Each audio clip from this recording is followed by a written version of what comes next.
Welcome to the ELC channel. This video is all about why you should stop saying, I'm boring. Many adjectives have two types of endings, ed and ing. We use the ing ending when we describe external situations that produce feelings. For these feelings, we use the ending ed. For example, going on holiday is exciting. I'm excited. The teacher is boring. I'm bored.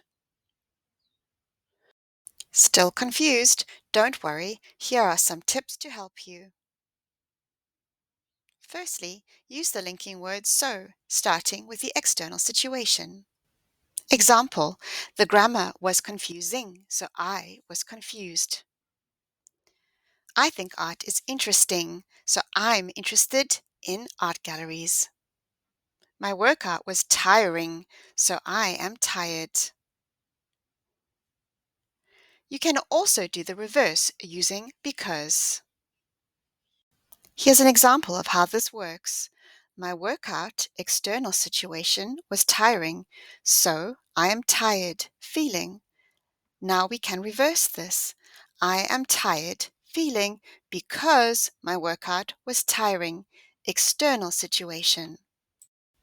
And that's the end of our video. Hopefully now you understand why you should stop saying, I'm boring. Thank you so much for watching and see you next time.